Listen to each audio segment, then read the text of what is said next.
Boa noite. Boa noite. Esse texto que a Geila leu aqui para vocês, como ela disse, é um texto do livro da Joana de Ângeles. O livro é Jesus e a Atualidade. E seria desse livro que hoje a Leila estaria aqui fazendo uma palestra para vocês, só que de um outro texto, que é Jesus e a Reencarnação. Então, em primeiro lugar, eu agradeço a Leila por ter nos apresentado o livro e a possibilidade, o livro tem diversos textos, é Jesus e uma coisa, Jesus e outra, Jesus e outra. E, lógico, eu respeitei o fato de ela ter preparado, né, uma palestra sobre Jesus e a reencarnação. Ela não pôde estar aqui porque ela sofreu um acidente doméstico e por recomendação médica está em repouso. Mas eu tomei a licença de pegar um outro texto do livro para conversar aqui com vocês hoje. E esse texto, Jesus e a Alegria, evidentemente que eu me lembrava de cada um de vocês que normalmente tem vindo aqui às segundas-feiras, né? Com exceção daquelas pessoas que estão vindo pela primeira vez, eu me lembrava de todos vocês, mas particularmente eu escolhi por conta da nossa amiga Badia, porque eu não conheço outra pessoa para nos convidar à alegria tanto quanto ela. Cada encerramento de atividade nessa casa, quando se faz a prece, que a gente vai encerrar, a Badia diz, e muita alegria, gente, a gente precisa de muita alegria. E ela sabe bem por quê. Obrigada, viu, Badia, por ter deixado esse mote para a gente pensar. Mas então é isso, né? O livro da Joana de Ângeles nos permite essa reflexão. Então, de fato, o que eu vou fazer aqui um pouco é uma leitura, uma possibilidade de leitura desse texto, né? O texto, cada vez que ele for lido por uma pessoa diferente, ele vai possibilitar outros sentidos, outras compreensões, inclusive por mim mesma, quando eu retornar a ele. Mas nesse momento eu vou pensar com vocês aqui algumas questões sobre esse texto que a Geila acabou de ler para vocês. E aí eu gostaria de começar pensando assim: alegria e felicidade são a mesma coisa?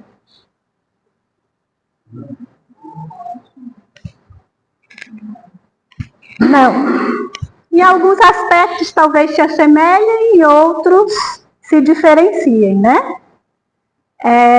Dizem os estudos, os conhecimentos que a gente consegue acessar, né, estudando e conhecendo mais especificamente os estudos da linguagem, da linguística, que as palavras existem, ainda que elas sejam sinônimas, mas elas não são idênticas, né? Então elas não existem para dizer exatamente a mesma coisa. Se tem duas palavras que se assemelham, elas se assemelham, mas não são exatamente a mesma coisa, né? Tanto que é muito comum a gente ouvir dizer assim, não, felicidade é muito difícil. É difícil a gente dizer que a gente é feliz.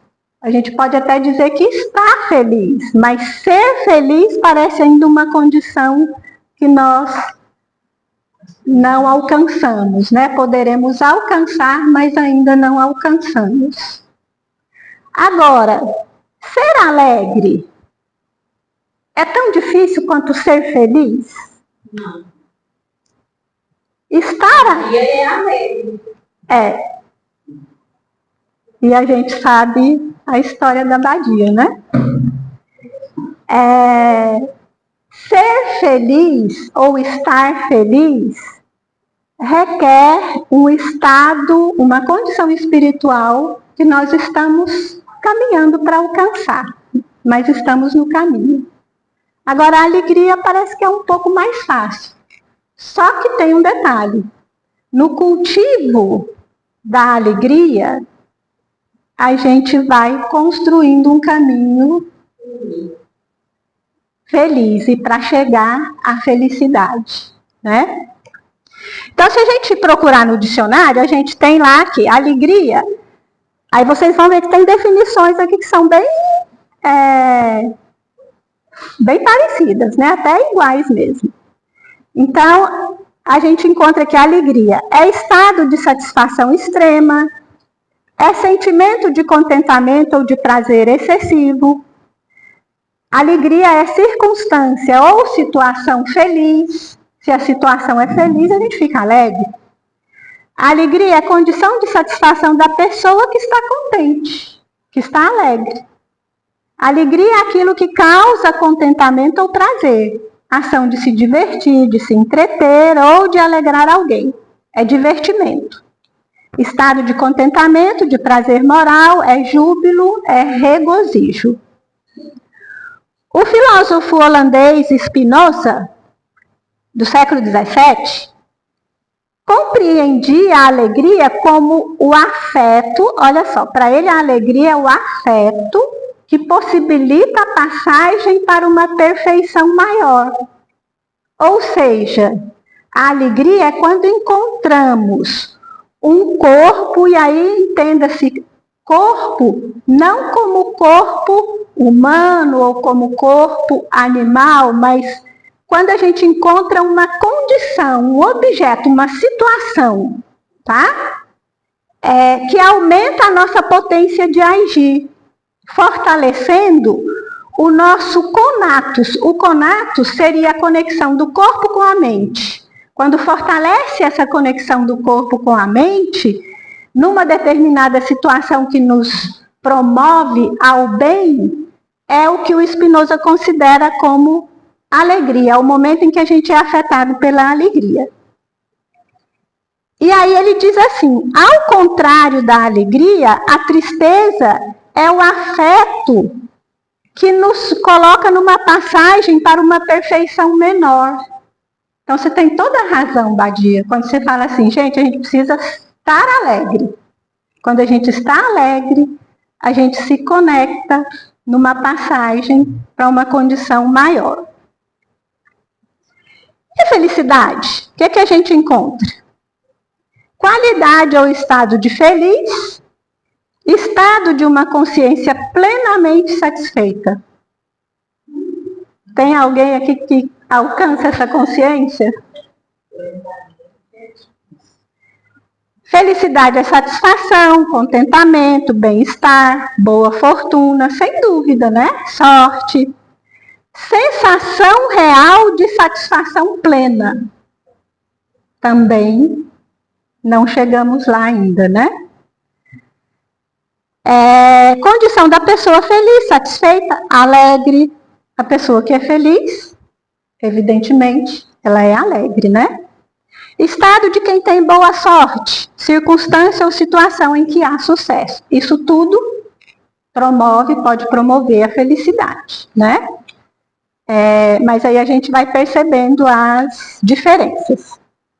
E se a gente for para a filosofia, em geral os filósofos associam a felicidade com o prazer, com os sentimentos e com as emoções. Para Aristóteles, a felicidade seria o equilíbrio e a harmonia. Então veja bem, que aí a gente é jogado para um plano do prazer, dos sentimentos e das emoções equilibradas, harmoniosas. E ainda para ele, a felicidade é a prática do bem. A felicidade é o fim que todo ser humano busca, ou seja, o bem é o desejo maior que guia todas as ações humanas. Então aí a gente pode pensar assim, ainda não somos felizes porque ainda não somos completamente capazes de nos dedicar só ao bem. Mas estamos no caminho, né? Mas então, feita essa introdução, eu quero retornar ao texto da Joana de Ângeles, e esse livro é do que se chama dela da série psicológica, que é uma série de livros que ela leva para o leitor tentando trazê-lo para esse trabalho do terapeuta de si mesmo, né? É a pessoa, o indivíduo, o espírito que, no contato com o texto dela, tem a oportunidade de conhecer-se a si mesmo para buscar a própria cura, para curar-se a si mesmo. E ela propõe esse tema, né? Jesus e a alegria. Então veja bem, quando ela diz isso aqui, ó, essa tristeza que te domina, amargurando as tuas horas, é grave enfermidade que deves combater a partir de agora.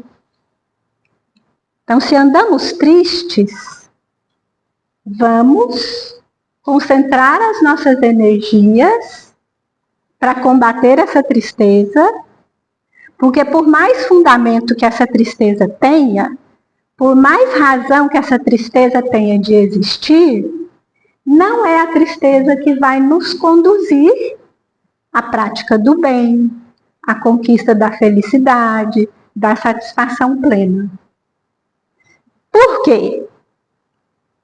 Não devemos ter complacência com a tristeza. Por que não devemos ter complacência com a tristeza? E nem devemos ter justificativa enganosa para aceitá-la. Porque o que a gente mais faz é justificar o próprio sofrimento, né? Eu estou triste porque eu perdi um filho. Meu filho, eu perdi meu filho. Perdeu? Se somos espíritas ou espiritualistas, se acreditamos em Deus como Pai de infinita misericórdia, nós perdemos um filho? Perdemos um pai? Perdemos o amor da nossa vida? O que nos leva a pensar que perdemos? Seria a condição humana que se apega na posse, no egoísmo, na dificuldade de aceitar que em determinados momentos é necessário que haja um distanciamento, uma separação, em favor do crescimento espiritual de cada um de nós? Porque assim, se você pensar, você como humano, você perdeu um filho, um pai, uma mãe, é complicado. É complicadíssimo. É complicado. Mesmo a gente, claro que sabendo, né, da condição depois, mas mesmo assim... Mas é muito interessante isso que o Paulo está dizendo, porque se a gente pensar na história da humanidade, nas culturas, nas crenças, o que a gente vai observar? Por incrível que pareça, é no cristianismo ocidental que a gente foi ensinado a sofrer com o que a gente chama de morte. Porque para os orientais, em geral, para os povos primitivos, a população indígena, por exemplo, do Brasil, eles não têm essa concepção. Tanto para os orientais como para os povos primitivos, eles reconhecem que a queda, né, ou a perda do corpo material é apenas uma transformação para uma condição que pode ser melhor. E aí eles, inclusive, festejam. O que a gente chora aqui, eles festejam lá. É interessante a gente pensar, né, nessas questões. E aí a Joana de Ângeles faz a gente pensar nisso. Por que justificar a nossa tristeza? É doído? É sofrido? É preciso sofrer, é preciso viver o luto, é preciso olhar para a perda, né? Mas não tomar essa tristeza e essa perda como justificativa para a estagnação na tristeza. Vai ajudar quem? Exatamente. Porque se a gente ficar estagnado na tristeza, o atraso nosso entristece aquele ente querido nosso que teve que partir por alguma razão, e reconhecendo de lá o nosso sofrimento, pode também se estagnar na tristeza. Então não cabe a nós, não podemos ser egoístas a ponto de o nosso sofrimento, deixar que o nosso sofrimento, o nosso apego a essa tristeza, impeça aqueles a quem verdadeiramente amamos de caminhar na sua vida espiritual de forma mais alegre, mais suave, em busca dessa felicidade. E a Joana de Ângeles ainda diz, né? Essas justificativas nossas não passam de sofismas e mecanismos de evasão da realidade. É muito interessante a gente pensar em algumas coisas que a gente ouve. Por exemplo, quando ela fala que não passa de sofisma, de um mecanismo de evasão da realidade, que a nossa mente cria para nós mesmos. Aí a gente pensa assim, mas como eu vou fazer se a minha mente... Primeira coisa, a gente precisa começar a entender que a nossa mente não é nós não somos a nossa mente. Nós temos uma mente que pensa, que funciona, que raciocina, né? Que é importantíssima para a nossa evolução, que em alguns aspectos coincide com o que a gente chama de cérebro, que é o órgão fisiológico, biológico. Mas nós somos muito mais e muito mais além do que a nossa mente. Aí a gente diz, não, mas a minha mente é que diz o que eu faço, mas eu posso dizer para a minha mente o que ela deve me dizer para eu fazer. Então, quando ela diz que é sofisma, o que é o sofisma? É um mecanismo que a minha mente cria para me dizer assim, não, se acomoda aí, cara, você sofreu demais, fica aí. Se eu, ser espiritual para além da minha mente, não tiver esse domínio, dizer para ela assim, vou não. Você está querendo ficar aí acomodadinha no sofrimento? Está querendo que eu me acomode também, mas não vou não. Vamos junto por outro caminho. Vamos buscar outros percursos. Vamos deixar de justificativas que nos levam à evasão da realidade. Ora, retomando aqui a situação limite mais difícil que talvez a gente encontre na vida, que é a perda de uma pessoa muito querida pelo desencarne. Ou um filho, uma mãe, um pai, um marido, uma esposa, um amigo, sei lá.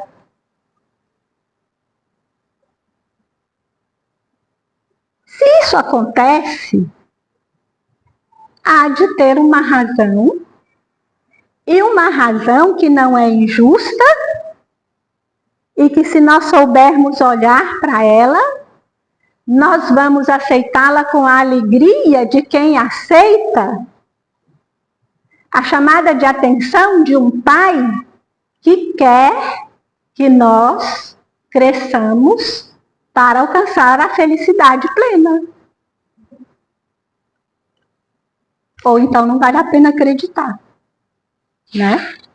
Por mais doído que seja. Mas vamos lá. Problemas todos têm, com um imenso universo de apresentação.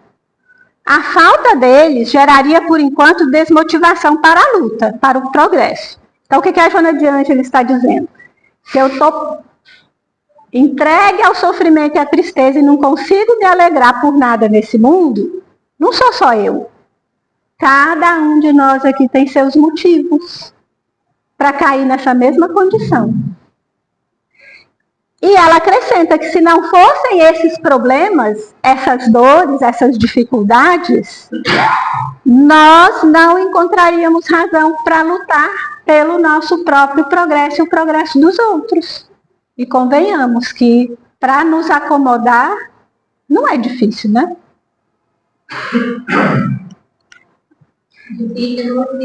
Difícil é. E ela continua, essa nostalgia deprimente que te aliena e consome é adversária cruel. E a que te entregas livremente sem reação. ampliando-lhe o campo de domínio à medida que lhe cedes espaço. Então, um momento de nostalgia, de saudade, de lembrança, isso é perfeitamente saudável. Mas quando a gente cai numa nostalgia que nos imobiliza, aí está o perigo, né? Da gente se entregar à tristeza e à depressão. Seja qual for a razão, fundamentada em acontecimentos atuais, porque muitas vezes a gente nem recorre à história do nosso passado espiritual, né? A gente fica aqui mesmo. Não, eu estou assim porque olha só como é que foi minha vida até agora, tudo que aconteceu. A Joana de Ângeles diz que, seja qual for a razão, deves transformar essa razão em bênção que te convida à reflexão e não ao desalento. Que reflexão é essa?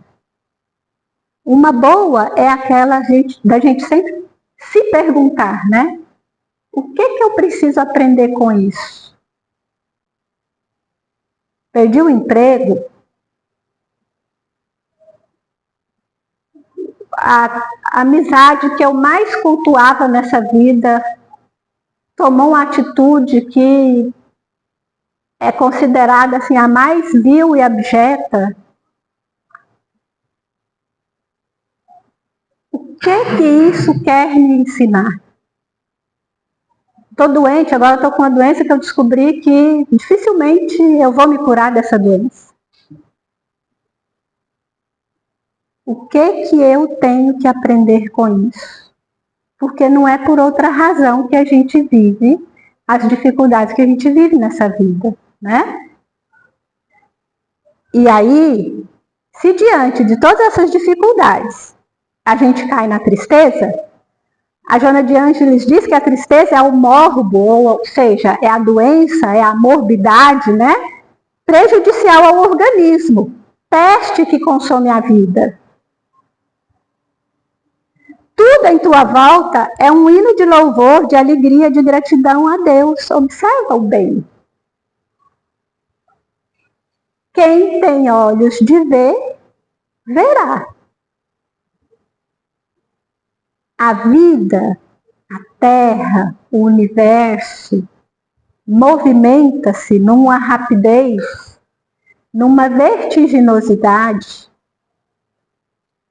que é de alegria, de harmonia, de equilíbrio. Não há razão para que a gente se deixe levar para o campo do desalento, da tristeza e se acomodar nesse campo.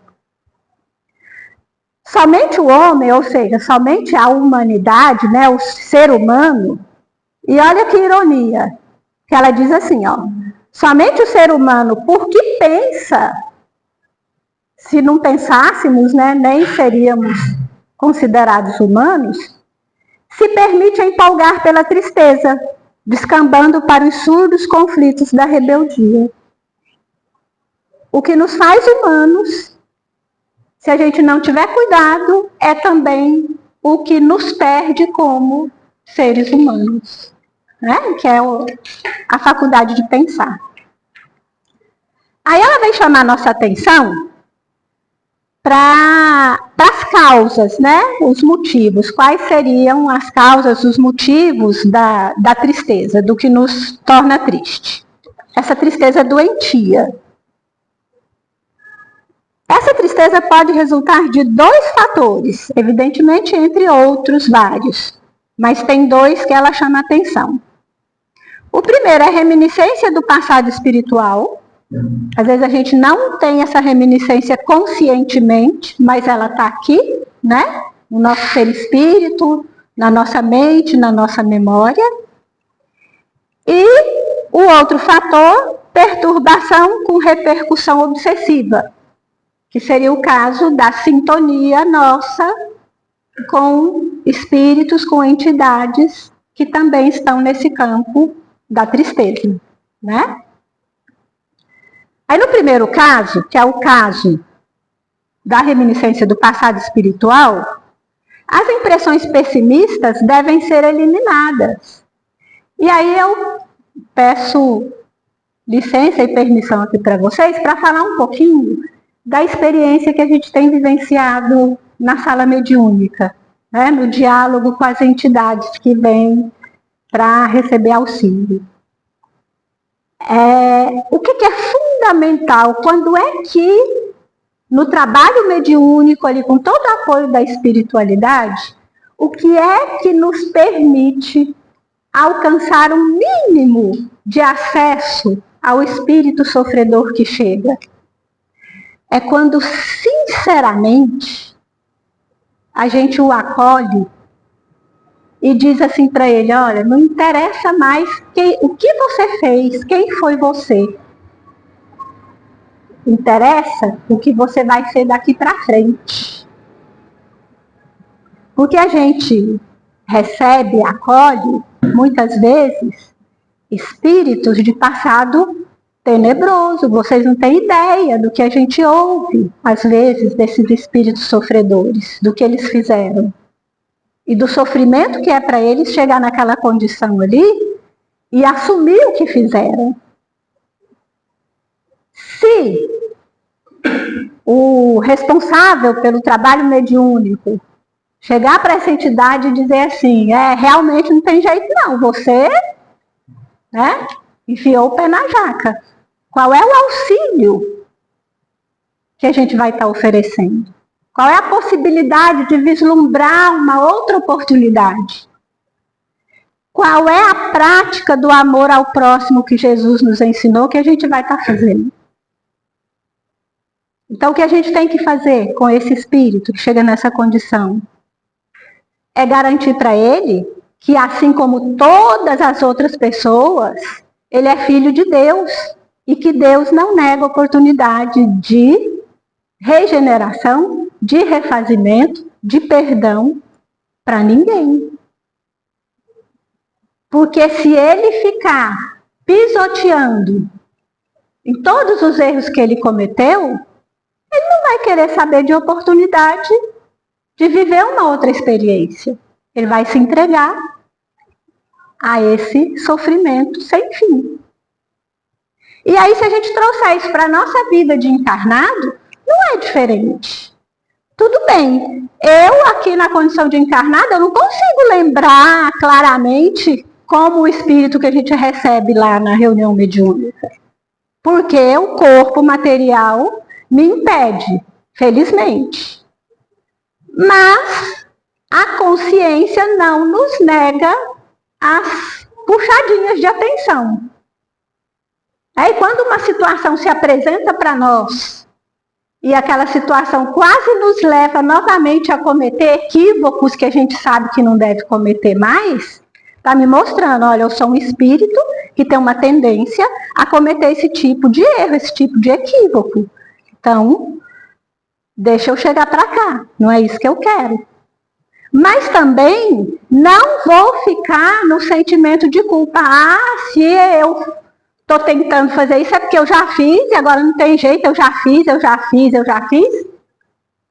Não é para isso que nós tivemos o privilégio da reencarnação. Não é para ficar amargando a culpa e a tristeza.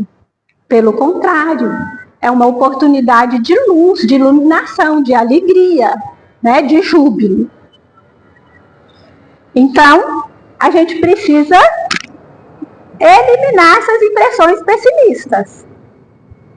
Não é desconhecer e fazer de conta que não fez.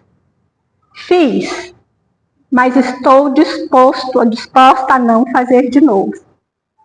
Quero ser e fazer diferente, melhor.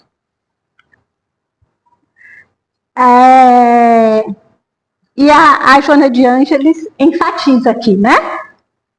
Se a gente fica nesse culto da tristeza e da culpa, a gente transforma isso em hábitos que se enraizam, porque se repetem constantemente na nossa mente, no nosso cérebro, no nosso perispírito, no nosso espírito, e acaba se tornando automatismos do nosso comportamento.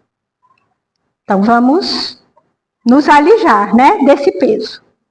Na segunda hipótese, que é o que ela diz da obsessão, né, o que ela chama de hospedagem mental e emocional de entidades desencarnadas, sofredoras, isso ocorre porque essas entidades encontram sintonia com a nossa faixa psíquica. Se eu estou na tristeza, qual espírito que estiver passando por aí que vai se aproximar de mim?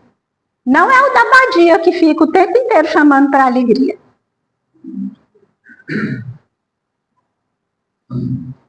E aí, nesse caso, pode-se estabelecer um contato hipnótico que chega à condição de obsessão.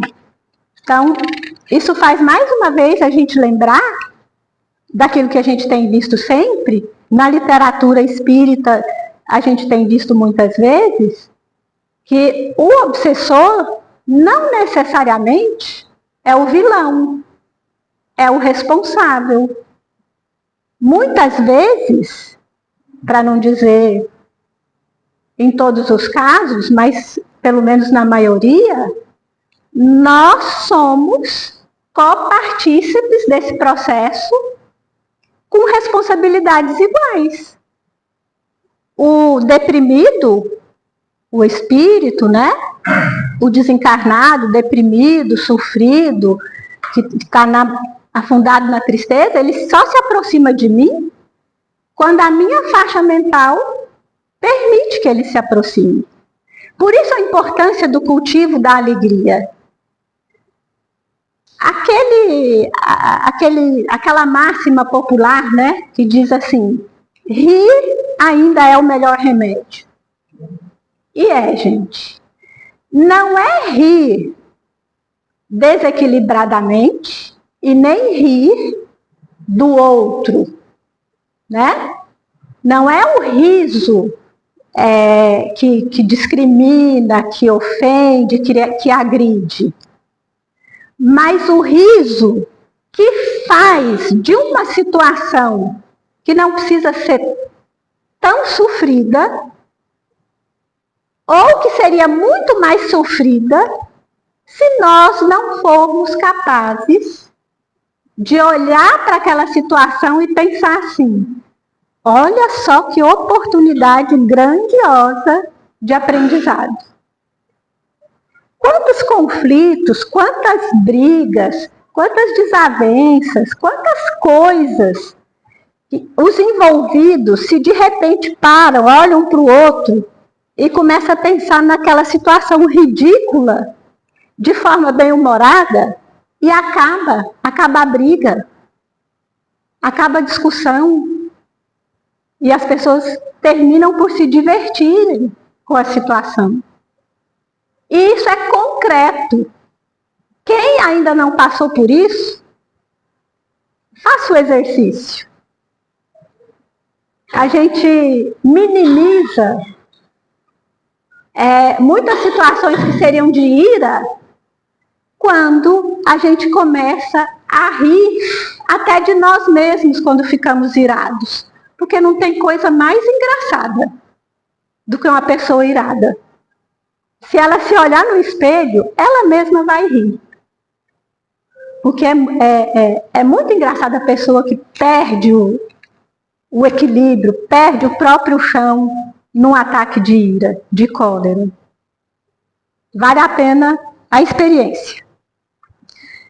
Então, nesses dois casos, né, que a Joana de Ângeles chama aqui, ela diz, cabe a cada um cuidar do seu próprio, da sua própria cura, né? Por assim dizer. Primeiro, não ficar pisoteando no passado, que certamente é escabroso, mas fazer as experiências desse passado como caminho para o aprendizado, a evolução, a conquista de uma convivência mais alegre, mais amena, mais caridosa, mais fraterna.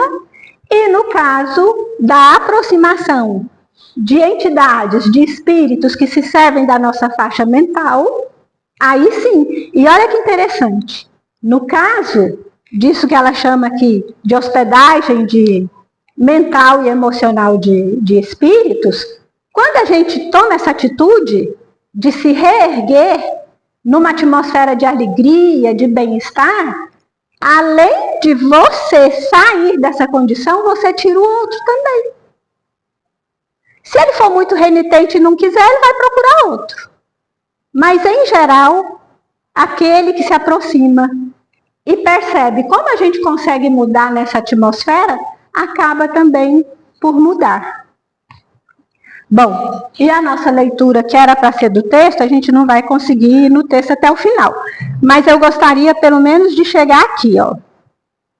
Jesus, como o texto é Jesus e a alegria, a Joana de Ângeles diz o seguinte: Jesus, apenas uma vez na história dele de encarnado aqui, né, junto de nós, apenas uma vez deixou-se vestir de tristeza, de amargura. No Getsemane, quando só ele velava e os amigos ali próximos dormiam, embora aquela fosse a hora decisiva, o pré-final. Então, naquele momento, né, em que estava prestes a chegar a tropa lá dos romanos que iria prender Jesus, com os apóstolos lá no Getsemane, ele percebia tudo o que estava para acontecer, mas os apóstolos não tiveram essa sensibilidade. Estavam lá, deixaram Jesus na dele lá e dormiram. E nesse momento, ele, como ela diz aqui, deixou-se vestir de tristeza. Mas ela acrescenta: e o permitiu, ou seja, Jesus se permitiu essa tristeza e essa amargura por piedade para com os companheiros invigilantes. Ele olhou naquele momento e pensou assim: pobres, não conseguem nem perceber a gravidade do que está para acontecer, né? Todos nós, né? Jesus sempre cultivou a alegria da esperança, a bênção da saúde e a dádiva da paz, né? Então, pessoal, o texto ainda tinha muita coisa aqui para a gente falar, mas o tempo não permite. Mas o importante é que a gente comece a pensar nisso. Por mais difícil que pareça a nossa existência, nós temos motivos para nos alegrar. Os motivos mínimos, né? Que é você observar todo dia o sol que nasce, renasce, se põe e volta a renascer. A noite que sempre vem para nos trazer a possibilidade do repouso. Ou seja, nós estamos rodeados de uma natureza que cada um que tiver a mínima sensibilidade para observar vai encontrar motivo de alegria. Mas mais do que isso, na nossa rotina, no dia a dia, nos tropeços da convivência doméstica, da convivência social, no trabalho, nas lutas diárias, é possível, e eu tenho certeza que se vocês fizerem o exercício, vocês vão descobrir que é possível que a gente aceite cada espinhozinho que vem para nos espetar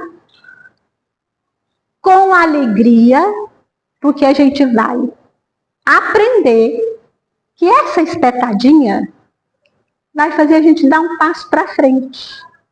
E esse passo para frente é tudo que o Pai, que é misericórdia infinita, espera que nós façamos todo instante da nossa vida. Então a gente só tem motivo para se alegrar. E a Joana de Ângeles termina o texto alertando-nos para o seguinte: alegrai-vos, propôs Jesus. É chegado até vós o reino de Deus. Este reino está dentro de nós, esperando ser descoberto e habitado. Aguarda-te, desafiador. Não é fácil, não. É desafio. Mas é desafio para ser enfrentado com alegria, com coragem, com esperança. Chegou esse reino, chegou até onde nós estamos. Dá o teu passo em sua direção. Penetra-o. Deixa-te por ele preencher.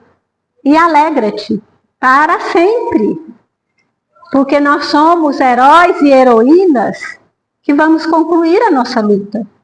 Nós vamos dar conta. O Jairo, que fez a palestra na semana passada, o tema dele foi muito interessante, né? Que é o deixar para a próxima encarnação. E ele está coberto de razão, né? Nas considerações que ele fez. E teve uma coisa que ele falou que eu achei muito importante. Deus não tem pressa. Ele não tem pressa, ele tem a eternidade e sabe disso. Nós é que temos as dúvidas. Né? Então, a gente vai concluir a nossa luta. Vamos concluir, porque esse é o nosso destino. Agora, se vamos demorar, se vamos deixar para a próxima encarnação, se vai ser devagar, se vai ser mais rápido, depende de cada um de nós. E mesmo que seja devagar, que seja com alegria, né? Que vai ser mais fácil. Obrigada, gente. Boa noite.